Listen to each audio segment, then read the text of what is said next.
gonna keep ducking till we finally shine. Indeed, I keep them ducking, baby. Time after time, I said it's getting hotter. Out that flame I came, they try to stop me, straight up block me through that pain. I've gained a newer way, pursue my rays. Look, I don't cry no more. I just load up my mind and let my grind go show. Cause I'm locked in. Every single day I be locked in. Focused all the way, man, I'm locked in. From the time I wake, I be locked in. I don't need no break. Okay. Let's play. Okay. What up, y'all?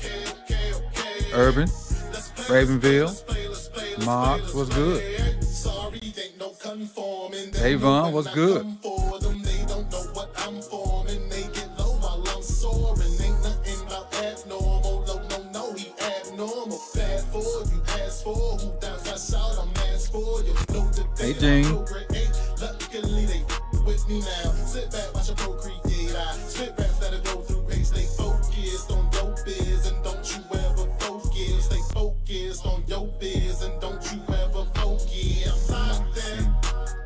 Every single day I be locked in. Focused all the way, man, I'm locked in. From the time I wake, I be locked in. I don't need no break. Okay. Let's play. Okay. Let's play.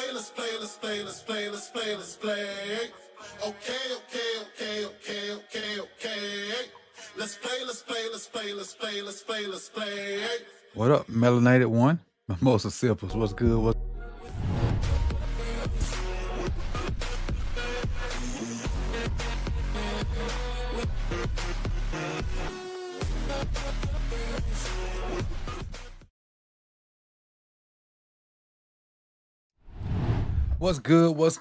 good? Welcome back to our Baltimore Ravens versus the Cleveland Browns preview.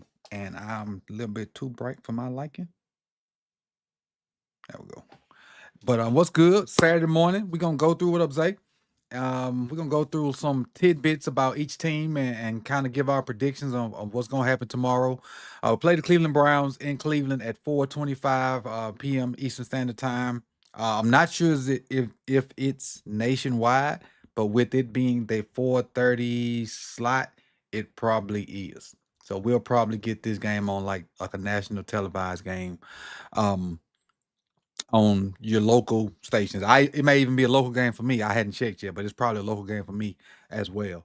But let's run through it and get through these news and notes and tidbits and whatnot, compare some players and whatnot. And let's talk about their offense versus our defense and their defense versus our offense, and just see where the numbers line up. So again, I appreciate you guys for coming back.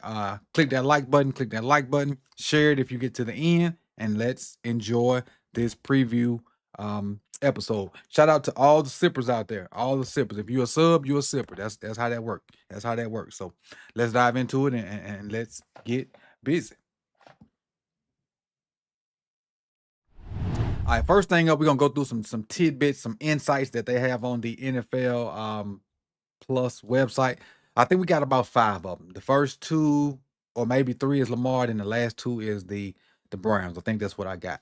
But we'll start with this one with Lamar. Lamar Jackson has increased his quick pass rate since returning from injury, throwing passes under 2.5 seconds on 43.2% of his attempts from weeks 1 through 4, and then compared to 55.8% of his attempts from weeks 9 and 10, which was last week and the week before that. So that would have been the Vikings and the Dolphins game.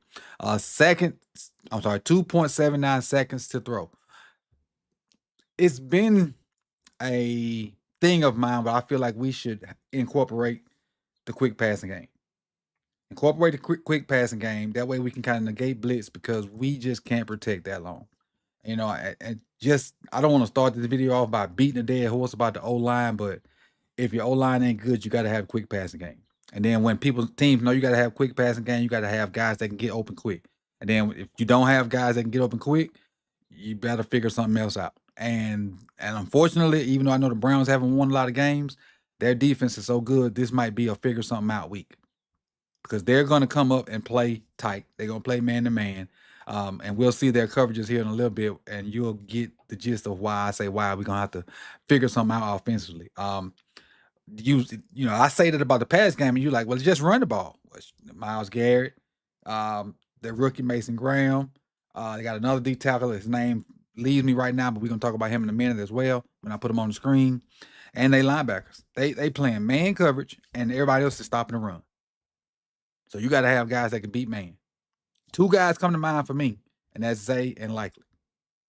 Now it would have been three, but I don't know what happened with why I throw my hands up there. That's so messy. I don't know what happened with Bateman. Yeah, and like Blackley says, I hope Tez can get in there and at least just run past him and make them use that safety to go over top, because it's some stuff got to be figured out. This game won't be as easy as a lot of people think it is. Now defensively, it may be a little bit easier, but and I ain't even putting on defense easy because they can run the ball a little bit as well with Judkins. So, but let's keep going before I get off track. All right, second one is about Lamar as well. It says Lamar has thrown a touchdown pass on 15 of his 147 pass attempts in 2025, which is good for the NFL's second best touchdown percentage of 10.2. It would be the third season of his career Jackson has led the NFL in touchdown percentage. Aaron Rodgers and Hall of Fame Brent Favre and Steve Young are the only players in the last 40 seasons to lead the NFL in at least 3 different seasons. Man, his greatness keeps growing. Lamar's greatness continues to grow. He just keep putting it on paper. Like Mike Crawford always say, well, he get better at everything every offseason. He get incrementally better at everything every offseason. So I hope that he just continues to grow and continues to be that quarterback, the guy, until it's no longer debatable if he's overrated or not, which was some bull jive. But let's keep rolling. All right, Browns offense. Ain't the real MVP. Sure is. And a corner too, Marks. They down a corner too. They down Emerson. Now Emerson ain't been gone the whole season, but he been gone a while. The Browns have 280 touches from rookies, most in the NFL in 2025. So off the top of my head, without knowing their roster, Quinshon Judkins getting touches. Dylan, whatever his name is, from Kansas State, maybe getting touches at running back. Dylan Gabriel getting touches. Hal Fanning got a lot of touches. So just off the top of my head, there are 4 rookies that I know are touching the ball from them. And I don't know if they're counting Dylan Gabriel touches because, he touched it every play at the quarterback position. So I don't know if they count them or not. But Dylan Gabriel, another run. They got 2 rookie running backs. One is Judkins.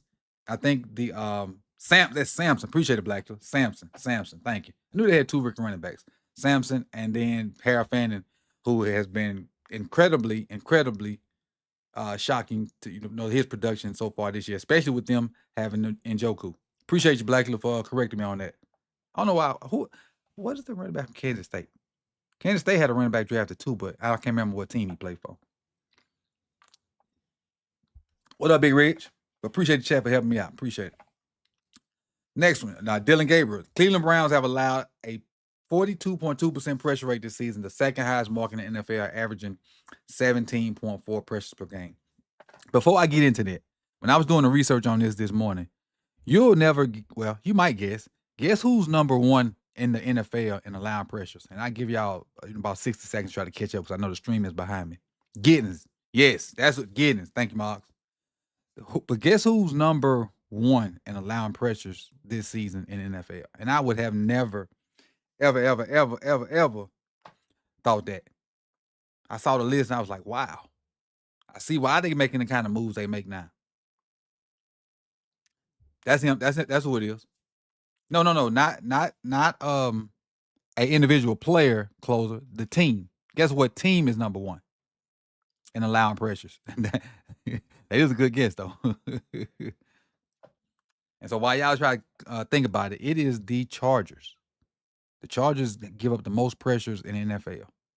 Not the person. The Chargers give up the most pressures in the NFL. So we have an opportunity to get after the quarterback this game. Draymond Jones, yep. Draymond Jones. Who else? Mike. I don't know if Mike's playing with that ankle. I know he went on the injury report yesterday, but I don't know if he's. I know Lamar's off completely. And I hope Mike's playing. But all them guys up front, Travis Jones, we got to shut the run down and make Dylan get. We honestly, in my opinion, we need to implement their game plan versus them. Play man. Put everybody else focus on the run and make Dylan Gabriel throw accurate. If Judy can get open, make Dylan Gabriel throw accurate ball. If Fannin can get open, make Dylan Gabriel throw accurate ball. If Njoku can get open, make Dylan Gabriel throw accurate ball. I wouldn't be surprised we play a whole lot of man on these guys and get after the quarterback. Let's go to the next insight.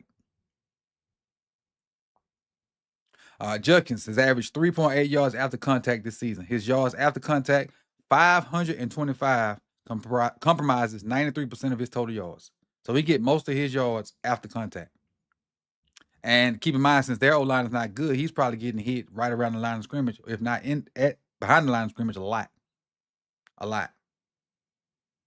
Their O-line it ain't too much better than what wears purple, if not worse. All right, so this is the matchups we're going to see most of the time. Because, most of the time we come out in nickel. So, we'll have either one tight end or two tight ends. But for the most part, it's going to be one back and four pass catchers. Whether that be two tight ends, two receivers, or one tight end, two receivers. One tight end, three receivers. Or we might go with the three.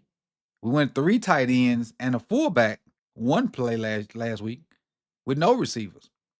And then we motioned and they had I think they had Likely and Kolar and Andrews on the right side. And had Pat Ricard at the line of scrimmage. I think that's what it was. We might have had one receiver out there. But we was in a heavy package. But as far as the matchups, Malik Collins is that name I couldn't think of earlier. Malik Collins, Graham, and Garrett versus the run.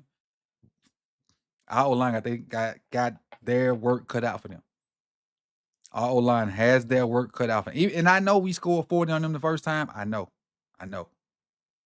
But our O-line got their work cut out for them. Because them four up front, when you add in Schlesinger and Bush into the run game, because they're gonna hit their run fits. And then anytime we pass, we don't have a guy that can consistently block Myles Garrett. Nobody in the NFL has that guy. So don't take me saying that as like a shot at our offensive line. Nobody in the NFL has a guy that can consistently block Myles Garrett. We just gotta chip him, run away from him, draws, screens, make him to read, all kind of stuff. You just gotta have a whole plan just for number 95. Just for number 95. And then hope that you can block the other ones. Take the under on here. As far as the receiver-wise, they lost Martin Emerson early in the year, so they have Ward and Campbell out there.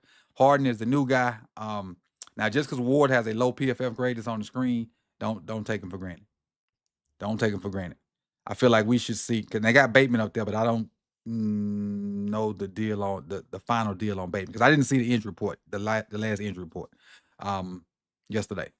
We was doing birthday things, so I don't know if Bateman is going good to go or not. I know he was walking around in that boot and he said he was going to play, but we'll see. You guys probably know because you guys probably seen it. I just hadn't seen it. So if Tez gets to go, Tez needs to be in there. Tylan Wallace. They just got to get active, man. And we have to stay in front of the sticks. We cannot get in third and long situations versus these guys. When we look at the numbers here in a little bit, their defensive numbers are pretty darn good. Their defensive rankings are pretty good. And so their defense versus our offense, I'm going to take our offense on the strength of 8. But they're really good defensively. I can't say it enough. They're really good defensively. Really, really good. And most of y'all know that they good defense. I don't have to keep harping on it. And they go with Myles and feed off of it. They have a good scheme based off the pressure that Myles Garrett can produce. All right, defensively for them, we got to win. We have to win this matchup. There's the long and short of it. We have to win this matchup in all phases. We can't allow them to run the ball, because if they run it, that makes the game easier for Dylan Gabriel. We can't allow them to throw the ball, because Dylan Gabriel can't really accurately put the ball on his receivers. And so those guys up front, that front seven, got to get after it. They got to get after it. They got to. Now Fanning will get his hands on the ball, or they'll attempt to get it to Fanning. But the only, I ain't gonna say the only real threat, the main threat to me is both tight ends and Judkins. But if we stop them from running the football, and they have to completely just straight drop back, I'm not worried about a bunch of points from them. They may get 3 or 7 here and there, but if they have to constantly just drop back and throw the ball, I'm not worried about them getting a bunch of points on us. Because Dylan Gabriel got to be accurate 40 throws. I take that. I take it. Let's go to the next one. All right, the Ravens defense versus the Browns defense. So on this chart right here, the Ravens defense is in blue, the Browns defense is in orange, and these are the rankings. These are not the actual like scores or stuff like that. These are their rankings. So when you look at points per game, the Browns are 17, the Ravens are 25. And for these, you want to be the low number. Yards per game, Browns are 2, Ravens 26. TDs allowed, Browns 7, Ravens 21. Passing yards, Browns 2, Ravens 27. Rushing yards per game, Browns 10, Ravens 20. Sacks, they're second in getting sacks. Ravens are 27th. And then pressures, we got a bunch of pressures. We don't have a bunch of pressures. They got a lot of sacks, but not a lot of pressure. So when they get heat, they take the quarterback down. So that's what that means. They're 23, we're 24. Hold on one second.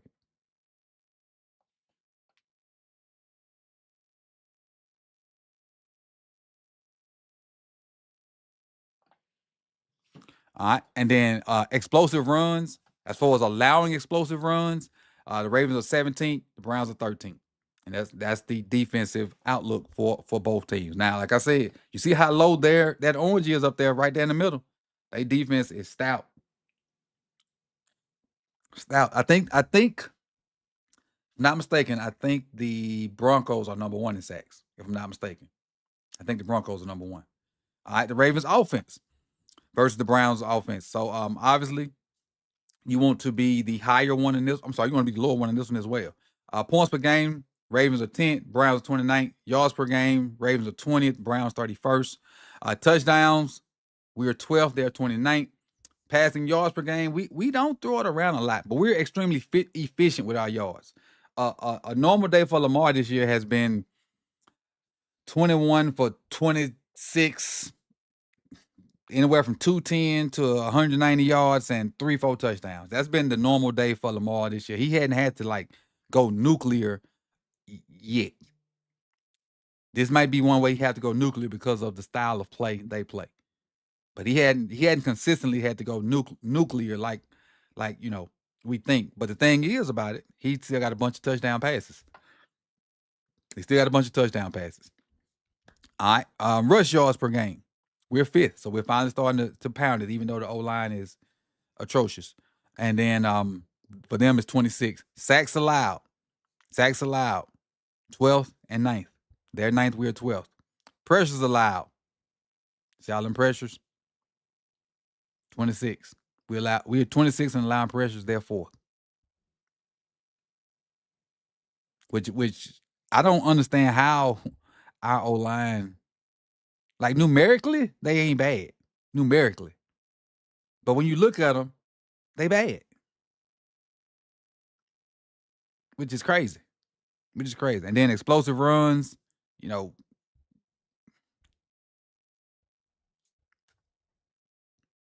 we're better at explosive runs than them. We're 3rd in the league in explosive runs. They're 29. And part of that is because they can't open windows for Judkins. But we got 3. We got 2 explosive runs from Keaton last week. And I think 2 from Derek.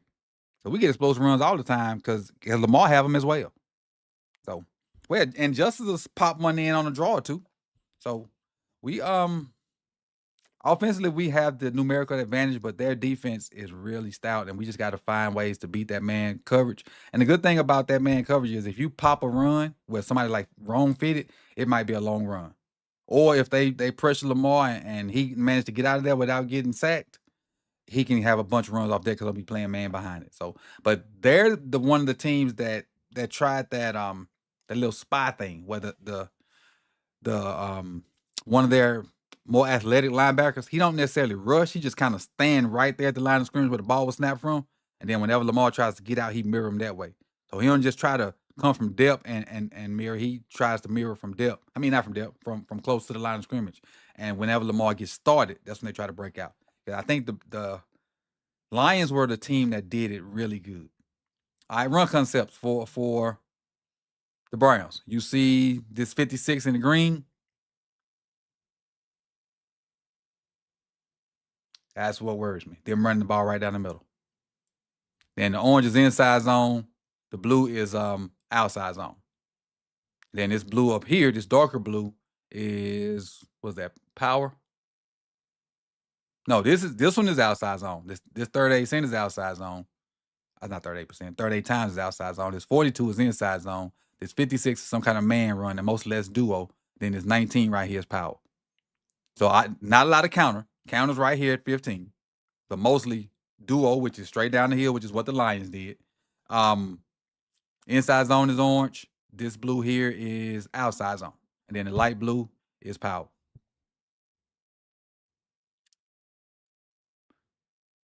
Coverage snaps. So you see this orange over here on the right? That's all cover one. Man coverage. Now they may man coverage and cover one and blitz it with a deep safety and blitz the middle rover, or they have deep safety and now have a rover in the middle. So it's man. The light blue is cover 3, so they do play a little 3, but it's man, and then this green, this is 2, and where is 0? This is 0 up here. But the majority of that is cover 1. And you can do a cover 1, in my opinion, well, only 2 ways.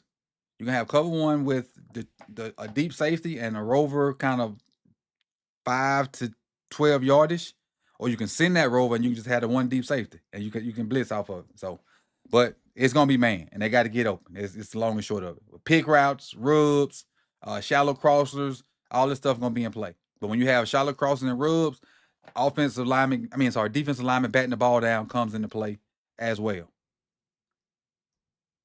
All right, and so I normally compare like the star players, and I did this time as well, but this is extremely lopsided, and this is no shade to Dylan. He's not in the league with Lamar. You see Lamar's completion percentage is at 70, Dylan's at 58. Yards, Lamar has 1,200 and pretty much 50. Dylan has 670 for the most part.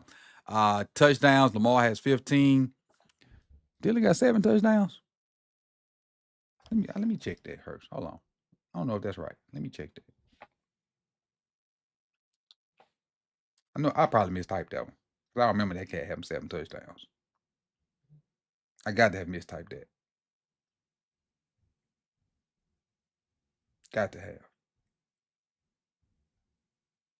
Passing, Dylan Gabriel. He do have 7 touchdowns. He do. I'm saying. He do have 7 touchdowns. So I did mistype that. Okay, Lamar got 15. So Dylan's touchdown interception ratio is 7-2, and Lamar's 15-1. Quarterback rating, Lamar 127.1. What's that? Dylan is 80.4, and then they've been sacked 17 and 18 times, respectfully. And we go to the running backs. You got Derrick Henry versus Quinshon Judkins. Attempts are pretty even. Yards. Derrick Henry. I don't know why Derrick Henry's name is on here, but Derrick Henry is in blue. People. Derrick Henry is in blue. Yards. Derrick has about 140-ish more yards than Judkins. 704 to 561. Touchdowns 6 for Henry, 5 for Judkins. Receiving the ball, they roughly got 15 targets if you put the numbers together. Derrick with 10 catches, Quinshon with 14, and then Derrick with 55 yards, and Quinshon Judkins with 70. And even though their numbers are similar, they're 2 different kinds of backs running two different schemes, running behind 2 totally different offensive linemen. But Judkins is one of their weapons that. Jay, I just put the number up there, Jay. I just put the numbers up there. I just put them up there. Let's go. And then so for this one, normally I do the top receivers. So when I went to check their stats, their 2 top receivers are their tight ends. So I went with our 2 top tight ends, and we're going to compare all 4 tight ends on this one. Now I don't know how this is going to go. I didn't rehearse this one. I made it, and I started doing other stuff. So let's tight end production. Now Harold Fanning is in blue. So Harold Fanning is leading in targets, receptions, and yards per game out of all 4 tight ends. David Njoku is in orange. He has 43 targets, 29 catches, 281 yards, 9.7 yards per carry, 3 touchdowns, and 35 yards per game.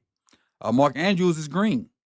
38 targets, 29 receptions, 244 yards, 8.4 yards per catch, and 5 touchdowns. So out of the 4, Mark Andrews is leading in touchdowns. Then Likely's at the bottom. Who his production is puzzling to me. 13 targets, 10 catches, 103 yards on the season. 103 yards on, that's it. His tight end his production is crazy. No touchdowns for Likely yet. Now I ain't advocating that they forcing the ball. If he open, but you know, hey, his production and Bateman production, they leaving me scratching my head. They're leaving me scratching my head right now. All right. And let's see. Is that it? That's all I got. Hold on, that might be it. One second. Because if that's it, we get into prediction time. Yeah, that's it. That's it. Prediction time. This is what I think will happen from this game Sunday at 4:25. I think there'll be a period early in the game where we try to fill out what their game plan is. And we start off slow. But I think both sides of the ball quickly adjust. I don't think the defense gonna start off slow. I think the defense gonna have this aggressive mentality, and we're gonna get after their butt. But offensively, gonna start off slow, and by the end of the first quarter, we figure out what we can do, and then we start to roll. Now, while I say start roll, I don't think it's gonna be like a just we doing whatever we want. It's still gonna be a fight all game because they defensively they have pride. I give them that. Defensively, they have a lot of pride over there. Offensively, they're not very good, and it's mainly at the quarterback position. So I'm looking at a 24-10 game. Luke may lead the team in scoring, just like Davon said. I'm looking for a 24-10 game, maybe 27-10 with Luke with what, maybe 4 field goals again. That'd be 12. Yeah, 4 field goals, and then we do a 2-point conversion at one point to kind of get the numbers at some point. So I'm looking at 24 or 27-10, and that put your predictions in the chat box right now while I'm watching a little bit, and if you're watching on the replay, put it in the comment section down below. So just so you know, tomorrow we'll have the watch party going. We will be giving away a Sip to Tally chalice at the end of the game. Well, actually in the call-in show. We're going to do our light goals again. Yeah, I think Marlo is out. We're going to do our light goals again. If we get 10 $5 supers, we'll give away the chalice tomorrow. Now, what I am going to do is I'm going to put 3 more. I'm going to put Heather's name on there 3 more times and Bazel's name on there 3 more times because after I did it last week, I felt like I should have gave them more because Bazel did a couple of $5 and Heather did 20. And so automatically their name is going to go on there 3 more times. So that's what we're doing tomorrow. So everybody that drops a $5 super, if we get to 10, your name will be on the wheel. And in the post-game call-in show, we'll give away that chalice. And so that's where we're going. Again, I need to update my merch list that I have at the house because you can always go to Teespring and get that mug that Ravenville won last week. It should be close to him soon. Tila should have her gift Monday. Curb and Clothing should have his Monday too as well. And on that note, man, I appreciate all you. If you're not a member, please become a member.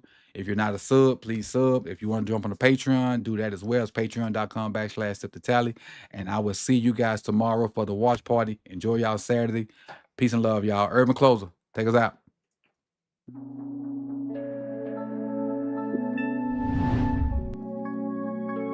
Who is this?